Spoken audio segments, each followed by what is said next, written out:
Herkese merhabalar. Bugün Urla'da Demircilik Koyun'dayız. Biz buraya dün akşam 1.30-2 gibi gelmiştik. O yüzden karanlıktan çok bir şey göremedik. Evet. Sabah baktık ki bir tarafımızda tekneler var, bir tarafımızda karavanlar var. Çok güzel bir ortam burası. Evet. Karavanlar ücretsiz bir alan burası. Birçok karavan var yani. Karavanlı alan buraya gelmiş. Güzel bir ortam. Teknelerde de aynı şekilde. Birisi geliyor, teknesini yanaştırıyor. Denize açılıyor, bir başkası geliyor. Hani bir sirkülasyon var burada. Çok güzel bir ortam. Şimdi biz de biraz karavanı burada bıraktık. Yürüyüş yapacağız. Burada bir zirve nokta var. Trekking yaparız. O tarafa doğru bir yürürüz. Drone uçurmayı düşünüyoruz. Drone manzaraları da sizlere de göstereceğiz. Orada bir de kahve içeriz. Evet, güzel olur. O zaman Yukarıda tekrar görüşmek üzere. gidiyoruz. Evet, dik bir yokuş çıkacağız şimdi. Buradan tırmanmaya devam. Kahvemizde su aldık. Yukarıda bir kahve içelim. Acaba zor bir yerden mi çıkıyoruz? Daha kolay çıkma yeri var mıdır? Olsun ya, burası güzel. Çıkıyoruz. Çok uzun değil zaten. Şu denizin rengine bakar mısın ya? Çok güzel. Mavi, turkuaz, koyu mavi. Her ton var yani. Şunlar bitkilerin olduğu yerler yani, koyu alanlar. Vay be.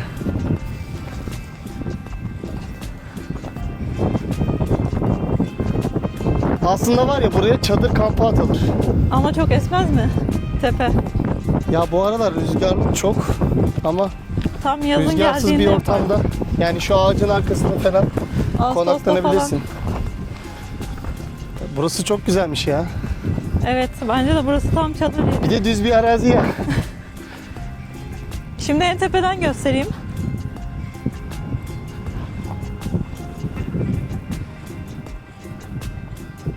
İki koyun arasında kamp yapıyorsunuz. Şimdi Sandalyelerimizi alsaydık. kahvemizi koya bakarak mı içeceğiz, yoksa böyle derin denize doğru mu Bir bakalım, şöyle turlayalım etrafta. turlayalım hadi. Hızlı bir tur yapalım.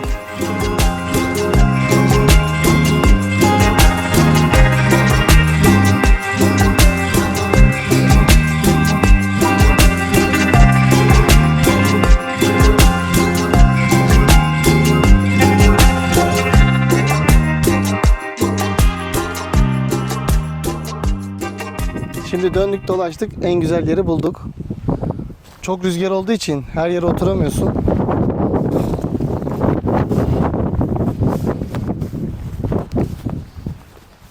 Yine çayır çimen geziyoruz.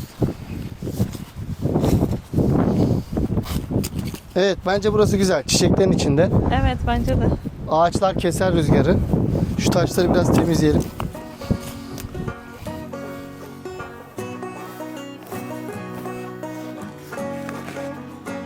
Espresso.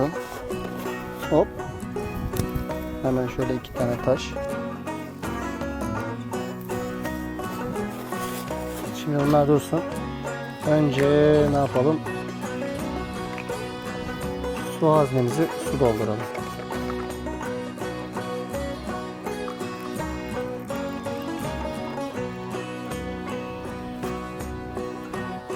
Sıcak suyumuzu doldurduk.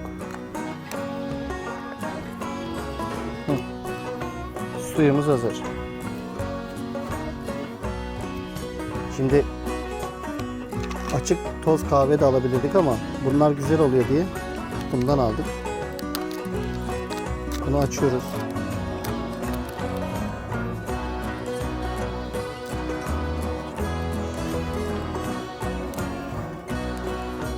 Şöyle biraz bastıralım. Şimdi bunu da böyle koyuyoruz. Sonrasında bunu buraya koyup sıkıyoruz. Sonrasında önce biraz su verelim. Kahveyi ıslatsın.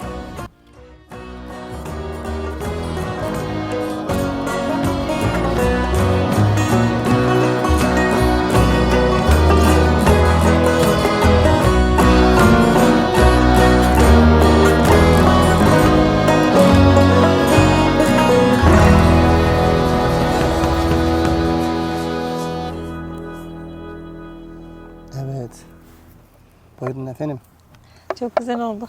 Şimdi bir tane Bol de kendime köpüklü. yapacağım.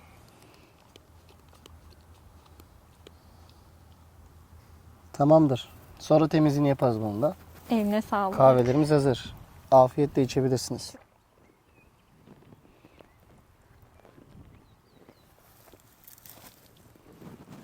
Güzel olmuş ha. Şimdi bir kafede Nespresso içmek mi? Doğada. Şöyle bir ortamda Nespresso içmek mi? Evet.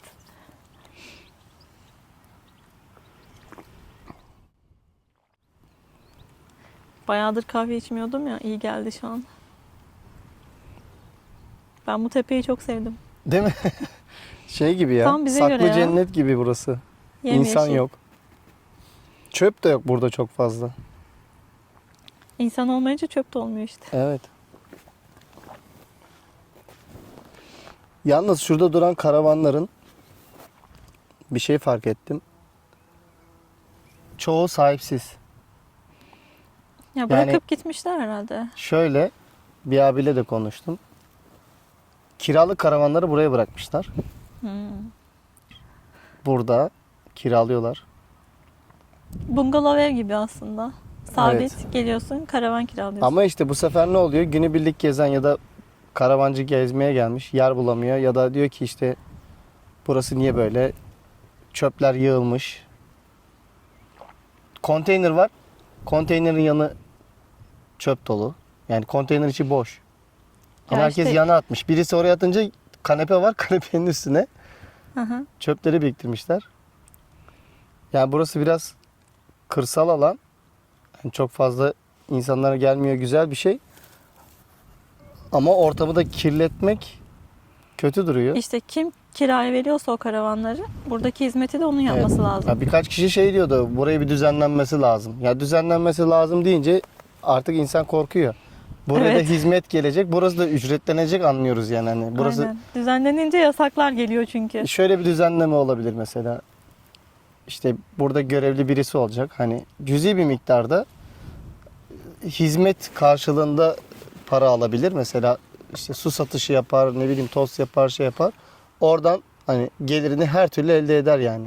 İnsanlar alıyor sonuçta. Karavancılar için de ya da çadırcılar için de mesela 3 gün ücretsiz, 3 günden sonrası için ücretli hale getirirsen Evet. burada bu şekilde sabit insanlar olmaz. Yoksa burası ücretsiz otopark Bana gibi göre kullanıyor yani. karavancılığın mantığına aykırı. Sabit Aynen. kalmak. Karavancı dediğin gezer. Bir gün orada, 2 gün orada. Hadi çok sevdim bir hafta orada. Onda karşılığını verirsin. Biraz kötü görüntü yani. Benim biraz hoşuma gitmedi Biz şahsen. mesela çok yanaşamadık sahile doğru. Teknelerin o tarafta kaldık. Evet. Belki orada o kiralık karavanlar olmasaydı. Ben zaten diyordum ya sana hani bunlar birbirine çok Terk benziyor edilmiş diye. gibi hepsi. O yüzden Tuhaf benziyormuş duruyordu. demek ki. Evet. Zaten o karavanların hepsinin dolu olduğunu düşünsen burası curcuna. Çok fazla insan olması gerekiyordu ama o kadar da insan da yoktu yani. Yani mesela Pisa koyunun orada var olan karavancılar bir gün durdu. Ertesi gün gitti. Başkası Evet, geldi. evet. Hani sirkülasyon var. Değişiyor. Sabit kalan çok az. Yani öyle olması lazım.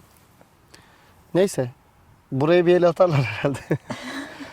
Kahvelerimizi içtiğimize göre biraz yürüyüş yapalım. Hı hı. Biraz drone uçuralım. Drone manzaralarıyla baş başa bırakalım insanları.